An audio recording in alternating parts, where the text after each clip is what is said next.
All right, so we are now recording, Okay. and I'm going to start our timer. I really want some tea. So get yourself your tea. I'm a little addict. All right. Okay. All right, you ready? Yeah, I guess so, sure. Okay, here we go. Hello. So the story is that married men don't talk, except our guest today, Rodney Turner, he actually does. Rodney Turner's been running an internet-based radio talk show for the past 6 years with call-in guests. So we're pretty excited to dive in and hear exactly how it is that married men don't talk, because that's our experience too. So Rodney, welcome. Thank you. Thank you for having me. It's my pleasure to be here, ladies. Yeah, so glad to have you. So here's the first question out of the box for you. Okay, you ready? Okay, I'm ready. Okay, good. Crying. Why is crying such a bad thing? You know, I don't know about you guys, but in my house, if I start to cry, my husband gets visibly anxious and visibly like, it's okay, it's okay, it's okay. And for me, I'm feeling like, oh, I just need to let this out. I'm not looking for him to fix anything. Do you guys, is that? It's not just my husband, it's my kids too. Really? I cried everything, so. Yeah. I'm married to an artist. My husband's a little different than the average guy out there, I guess. So I don't experience that particular one, but my boys, for sure, growing up, you can see the social pressure of behaving that way or how they respond to those things. So I think it's an interesting thing, raising boys into young men. Right. So you are expert on the male mind. That's why we're here with you today. Okay. Let's hear it, Rodney. Well, I'd say that, to your point, Wendy, we are fixers. Men are fixers. And when you're crying, there's a problem. So we want to fix it. We want you to stop crying. And it's not, as you say, we just want to let some emotions out. You don't cry just for no reason. There is something going on. So we want to limit that, as much as possible. So it's not anything where it's not we're treading on your territory as far as letting out those emotions. But, why are you crying? Let's get to the point of why you're crying and let's fix it, immediately. That's what we're thinking when you're crying. So yeah, stop it off. Yeah, let's cut it off. It sounds like there's two different end games, because for me, I'm crying because I'm frustrated and I need to get it out. It's just like something that's exploding and just needs to get released. And we could go down a physical path, but we won't. But you know what I'm saying? We just need a physical release, just like get it out. Whereas it sounds like the end game is the crying is a symptom of something bad, and let's uproot the bad. Yeah, and let's limit it. Let's limit it to as short a period as possible, because we just don't want to let you cry for 30 minutes, that long to get it out. We want to cut it to 5, if possible. So it's like, how can we trim that 25 minutes to really get, down to the root of the problem? Right.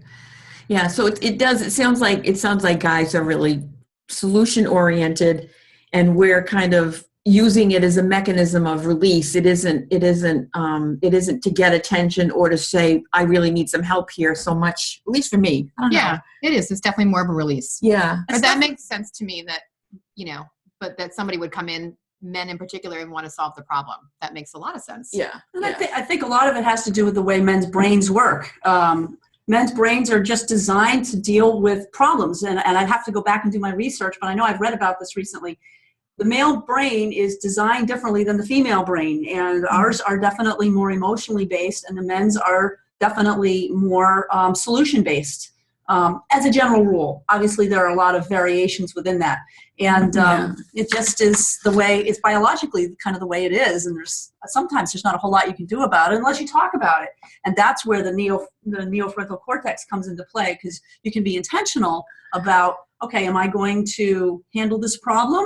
Or am I just going to be present to the woman in my life? Yeah, that's an interesting thing. So just to talk about it in not in that moment of the crying, because there's two agendas going on, but separate from that, kind of have a good conversation. Is that something you have experience with, either in your own home or? Well, to Debbie's point, the male and female brain are different. We know that. So knowing that, that anytime you cry around your husband, he's going to go into fix-it mode. Right. So how do you work around that? Maybe you get your cry out before you come to him. Maybe you go to your closet. There's just no telling when it's going to happen, right? I know. Well, when you feel it coming on, Debbie, you got to, find that closet, close the door, quiet space, and then come back to your husband and, as Wendy said, communicate. I want my there. My Or husband, call a girlfriend. No, I want my husband there. I know. Yeah. I know. I want that warm touch, but like But he doesn't want to be there. He doesn't want to Yeah. be there. You know, if you're crying, and if he is there, he's gonna automatically, like you said. I mean, he's automatically gonna go into fix it mode. I mean, it's not just gonna sit there and twiddle his thumbs until. We've had those conversations. I don't need to be fixed right now. I just need you to put your arm around me and comfort me. Yeah. So Yeah. Hey, let's change the topic slightly. Let's talk about communication. Like very frequently, this doesn't always happen. It's not so much true with my husband. It is true with my boys. So I don't know. Maybe you have an artistic husband, and maybe it's your boys too. It's the one-word answers, you know, and looking for a little more information here, and you get, yeah, it was good, or no, or it was all right. Yeah. Not only information, but just that ease of flow of dialogue and conversation with another human being. Right. But you get these grunts more often, you know. Totally. Yeah, I get that with my sons a lot. Yeah. And just kind of tying back to what we just talked about is that if we give you more, whether it be a young boy, an adolescent, or a man, then you're going to keep prodding. You know, maybe we don't need you to prod. Maybe we just need you to listen. So it's almost the same example as you need to get your cry out. You know, let us talk, you know, and don't ask multiple questions. Don't interrogate us. So that's why it's limited to, hey, every day, everything was good at the job today, when it was horrible. But we don't want to go into the details because we're going to go down these different rabbit holes that maybe we don't want to go in. You know, so that's why we just limit it, just cut you off at the pass, because as women, you're not designed just to take, you know, us, the free-flowing dialogue, and just say, okay, I hear you, honey. Thanks. You know, it's fine. It's funny you bring that up, because my husband is the kind of person who really tries very, very hard to separate what goes on at work with what happens at the house. And I know that when I come back from work, I spent many, many years as a public school library teacher. When I would come home, I would want to share what had happened to me that day. And he's just less inclined to want to share that. He's much more of a he compartmentalizes a lot more, I think. Yeah, and that's any man, Debbie, because I don't know if y'all have ever heard of men are waffles and women are spaghetti. Yes. Absolutely, yes. It's the same thing. You know, work, we're off at 5 o'clock. Now we're home. We don't want to necessarily talk about things that go on at work at home. I mean, we can, but, you know, for ladies, for women, everything is just intertwined and just like a pile of spaghetti. So everything is interconnected.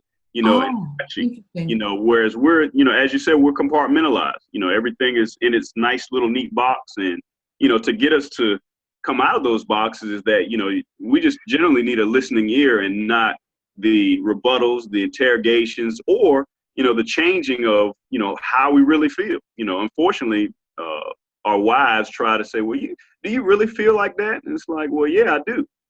But why don't you think I feel this way? And then we're questioning ourselves, like, maybe she's right. Maybe I don't feel like this. It's one of those things where it's just the male and female, you know, just how we're designed is just different. So we just have to, you know, learn how to relate to in both regards. So I was just say with my boys, I find, Rod, you know, if this is something that you talk about, but I have to wait for the right moment when they're ready to talk. I can't just go in and ask at any point in time. They have to be ready. And so I have to kind of sit back and be patient and wait for them to come out. Then I find that they'll talk to me more. And I know one thing my husband actually taught me when we were dating, because I was all about definitely badgering and pushing the buttons, and not intentionally, but I just want to know all the information. I want to process them, all about process.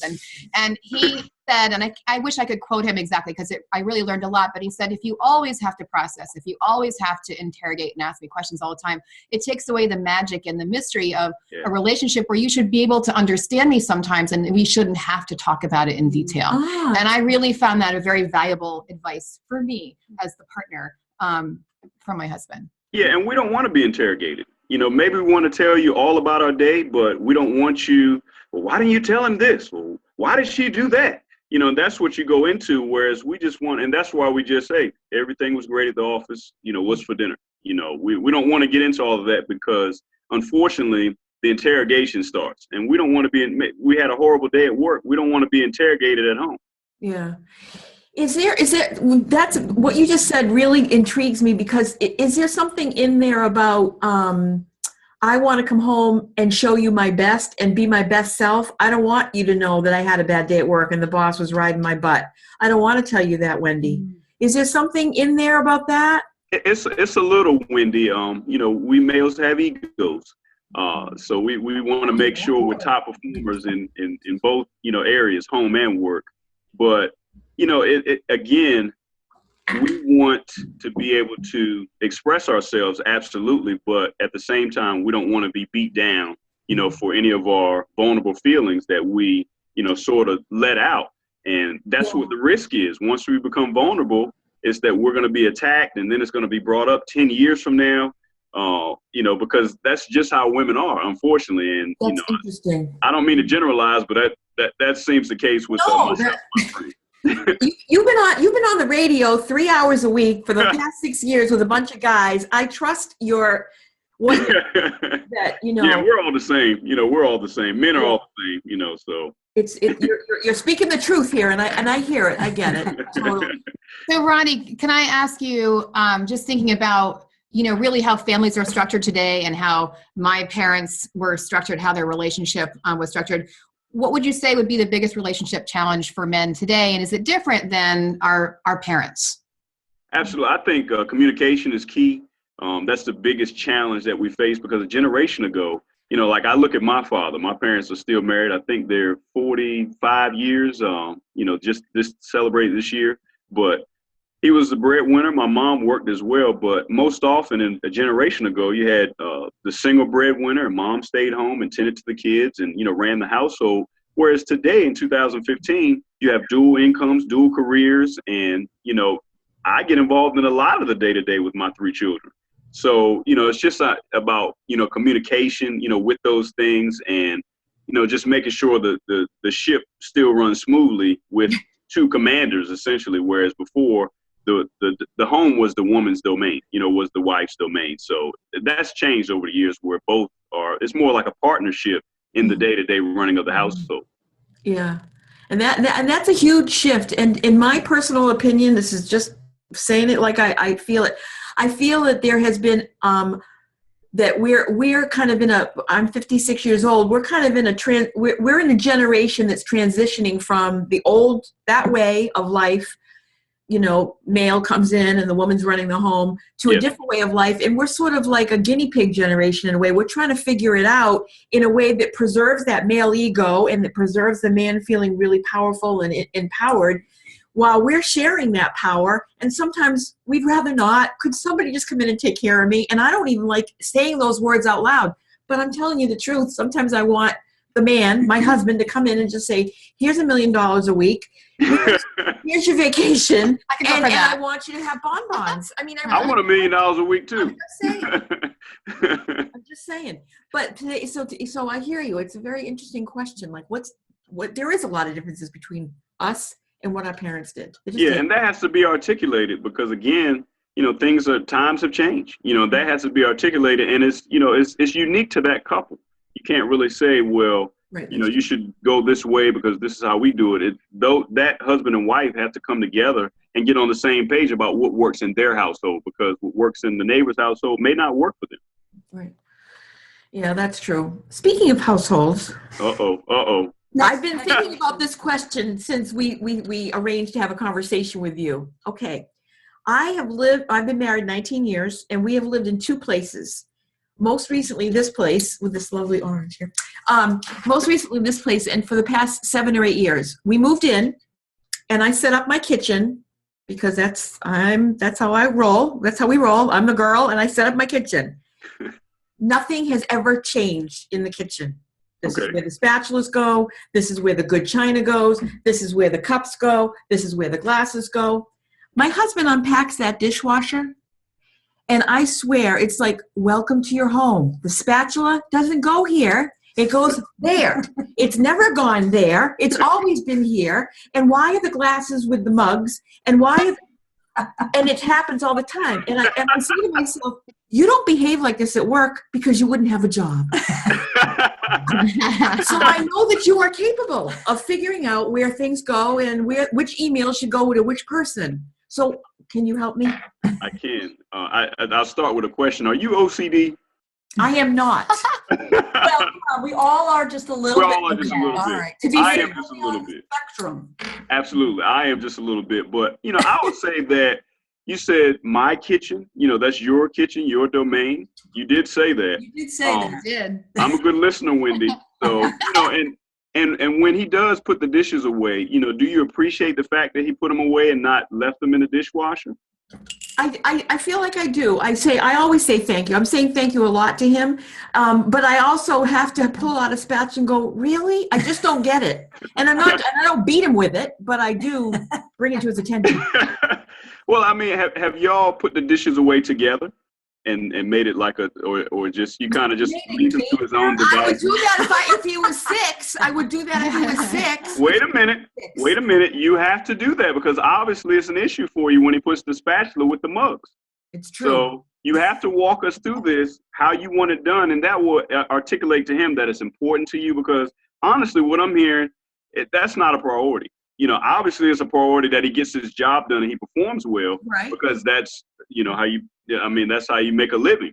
Right. But whether the spatula is in the cabinet or, in the dishwasher or wherever it is, that's not a big deal as long as it's put away, so that's what I would say. I would go through, Except maybe when I'm trying to flip my eggs and I can't find the spatula.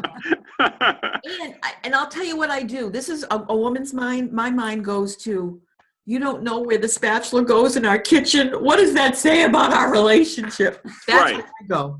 Right. And and trust me, he doesn't feel that way because it's all about priorities. And you have to articulate to him that that's a priority, that he puts the spatula where it should go. The glasses should go with the glasses. The mug should go with the glasses. And you have to relay that that's very, very important because you say you had 2 houses and everything is set up exactly the same. So it's obviously a top priority for you, but to him, it's not a big deal because this is the second house and he's still doing the same thing. So you have to do a better job of communicating to him that, hey, this is where the spatula goes. This is how I feel when you don't do it the right way. Or you could take it a step further. Don't let him put the dishes away anymore. You do it. Well, I don't, it's not that bad. Well, and I think the other thing that you're bringing up, Rodney, is the key. Here I am. I'm the parent and life coach, okay? And so this is where I jump in. And I say what you're talking about is communication. Absolutely. And every relationship that we have is based entirely on what our communication is like. And so if something's important to you, if you articulate why it's important, great. But if not, just articulate that it is important. Yeah. And then Jeff should be able to figure out what's going on. And in the same way, I'm sure there are things that are important to him that you don't understand. Mm-hmm. Totally. It gets. That's what I was going to say, Debbie. That's the point. Is it's all about communication, right? Yeah, and that's why I say, a potential solution for you, Wendy, is to, when the dishwasher is finished, you put the dishes away together, and you, like a 6-year-old, you show him this is where the spatula goes, and while you're doing that, you articulate that to him, and maybe you do something special for him later on after the lights are off. I'm hearing make sure that it hits home. Make sure you reinforce that behavior. There you go. It's called a reward. Yeah, reward. It's Everybody a reward, likes rewards. We all need little celebrations. That's right. There you go. Definitely. Yeah. That's so funny. So another question I have, in terms of your show, Married Men Don't Talk. Yes. How do you feel you're helping me by helping men? Well, number one is that we provide men a forum, and it allows women like yourselves, wives, single women, divorced women, doesn't matter. We give you inside the mind of a married man, or men in general. And unlike, our conversation here, there's rebuttal, there's interjection, which is fine. But when you go back and listen to our show, because our show is strictly for men only, married or not, there's no rebuttal. And you know that when you're already in listening mode when you're downloading and listening, and that helps you absorb more of what the men are saying, because as I stated before, we're all similar. We're very similar. So it allows you to really take in versus, oh, well, I want to interject on that point, or I disagree with that.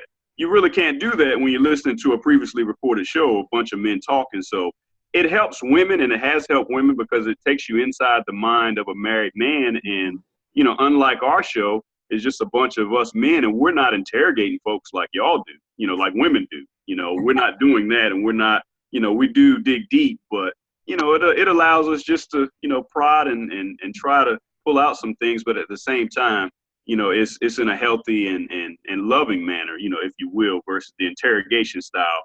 We take that as not loving, you know, not pleasant. Absolutely. Yeah, I've actually heard a number of your episodes, and I am struck with the banter and the use of teasing Yeah, amongst men, which is not a way that women typically relate to one another, you know, to teasing. My kids do, though. Amongst themselves? Yes. Siblings? I don't know. No, I mean among their friends. Yeah. So maybe that's changing a little bit, because I don't think our generation of women does. And yet my daughter and my sons tell me that that's they tease each other a lot. Yeah. And it's not just as siblings. I mean, among their friends as well. Yeah. So that's interesting. Yep. Huh. So, Rodney, we only have a couple minutes left, and I would love all of our audience to hear about how we can find you, and what's going on for 2015 with your radio show, or anything else that you're doing to kind of champion the male mind and relationships. Sure thing. Thank you, Wendy. And, you know, you can find us at mmdt.org, and that stands for marriedmendon'ttalk.org. And we still run a weekly talk show that is public, and it's for any man on the planet. You know, if you have a phone, you can dial in and chat with us. It's a very unique, it's provocative. We do tackle some tough topics, but, you know, as I stated before, Wendy, it allows women to get inside the mind of a man to ultimately help them better effectively communicate with the men in their lives, whether it be their husbands, their sons, their boss, you know. But once you really go inside the mind of a man and he's allowed to really give you his thoughts, and you may not agree with all of them, but at least you know. And, you know, as the G.I. Joe, I'm sure that your sons probably don't play with G.I. Joe. I did back in the day, but knowing is half the battle, you know. So if you know how men think and how men relate and react and respond to certain things, that gives you a leg up, you know, by listening, that you wouldn't have known otherwise, you know, because again, when you're interacting with your husband or your boys, it's a back and forth, where this is one way, we talk, you listen, and you absorb the information. Let me ask you, I just want to ask you to expand on that a little bit, Rodney. You've been doing the show for so long, and you and your two compatriots, they do such a great job. I was listening to some of the episodes also. It's great stuff. Thank you. What are the couple of the key things that you would like for our listeners and viewers to take away in terms, because we're mighty married moms, you know, we're the women, and we would like to know, what are the key takeaways that we should be aware of in terms of communicating with the men in our lives? Well, and thank you, Debbie. The one thing is so important is communication, and we all have different communication styles. I'm a big proponent of the love languages. We have to speak in each other's language. Some people say speaking each other's currency. But that is so important, and I didn't realize that in my life, you know, until I've been married 15 years, and I didn't realize that until year 10. You know, where I was essentially loving my wife how I wanted to be loved, you know. So that has to be articulated, and the key is communication. And we, you know, our show allows men to maybe bounce some stuff off of us without getting attacked, without being interrogated. And then, you know, maybe they'll go back to their wives with a different approach than if they would have gone to, you know, her first, you know, with this situation or with the issue, whereas they're allowed to, you know, run it by us, if you will, and we'll give them several, you know, different avenues to approach, you know, that situation. But, you know, again, and once the show is over, we're not going to bring it up 10 years from now as some of our wives do. Yeah, that's great. It's true. Yeah, it's true. That's great. Yeah, that's great. So that's great. Any last words before we go? Again, mmdt.org is where you can find me. You know, our show, our downloads are there. We're all access, and we're on Facebook and Twitter and Instagram. You can just search for Married Men Don't Talk, and we'll pop right up. But, you know, I just look forward to just sharing our knowledge and wisdom, because we're regular guys. We don't have any degrees. We're just living off experience, and we bring other men you know, to share their vulnerabilities. And we hope that it can help, you know, someone that's listening out there. So I'll just say, you know, sit back and sip some tea or some wine and enjoy the show. But Great. again, I thank y'all for having me. Fantastic. Thank you. It's Thanks been so a much, Robin. pleasure been talking great. with you. Thanks so Thank you. much. My pleasure. Take care.